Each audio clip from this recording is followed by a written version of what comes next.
సవినయంగా ఒక సైన్స్ టీచర్గా చెప్పేటువంటి ఒకే ఒక appeal, don't break the ecology. Ecological imbalance వైపు మీరు అడుగులేస్తే మీరు బాగుండడం కోసం మీరు చేస్తున్నటువంటి పని ప్రకృతిని పర్యావరణాన్ని విధ్వంసానికి గురి చేస్తే భవిష్యత్తులో మిగిలేది ఏముంటుందంటే ఏముండదు. 1917లో టిఆర్ మాల్తూస్ అనే ఒక రష్యన్ ఎడ్యుకేషనిస్ట్ ఒక మాట చెప్తాడు.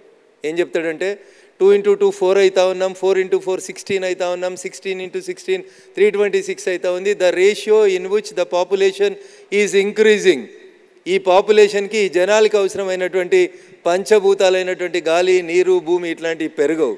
కాబట్టి ఏమవుతుంది, when you are not going to control the population, a day will come, the nature itself will try to control the population.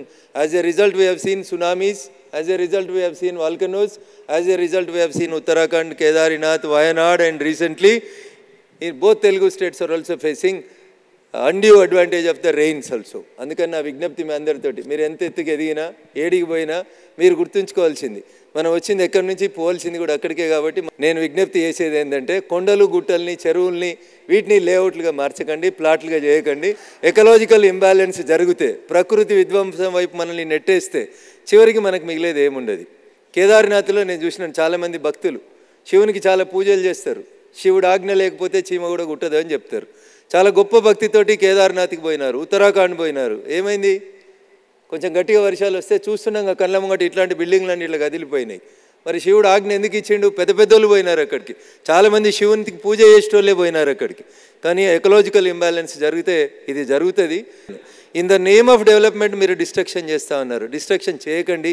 ఆ డిస్ట్రక్షన్ ప్రకృతికి హానికరంగా ఉండకుండా ఉండాలని చెప్పి ఒక సైన్స్ టీచర్గా, ఒక రాజకీయ నాయకునిగా, భవిష్యత్ కళ్ళ ముందు కనబడుతున్నటువంటి ఒక వ్యక్తిగా చెప్తా ఉంటాను. నేను ఇండస్ట్రియల్ ఏరియా పటాన్చెరు నుంచి వచ్చినాను.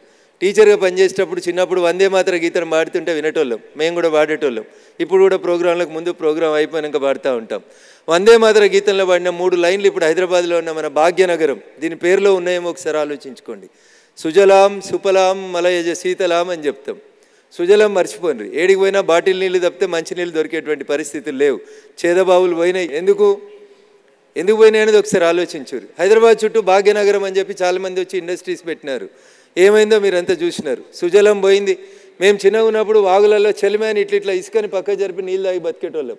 ఇలా మంచినీళ్ళ బాటిల్ తప్పితే వేరేది లేనటువంటి పరిస్థితి. డెవలప్మెంట్ పేరిట వచ్చినటువంటి కెమికల్ ఇండస్ట్రీస్ మొత్తం గోదావరి నుంచి మొదలుకుంటే కృష్ణా దాకా, ఏడ నీళ్ళు ఉంటాడో కంపెనీ వస్తుంది, కంపెనీ అవుట్లెట్ వచ్చి దాంట్లో వస్తూ ఉంది. యాజ్ ఎ రిజల్ట్ సుజలం పోయింది, సుఫలం తిండి మంచి దొరుకుతూనే లేదు. అన్ని పొల్యూటింగ్ అరటి పనులను కూడా కెమికల్స్లో పెట్టి పండిస్తున్నారని చెప్పి పండుగ మారుస్తున్నారు కాయనని చెప్తున్నారు. సుజలం సుఫలం మలయజ శీతలం.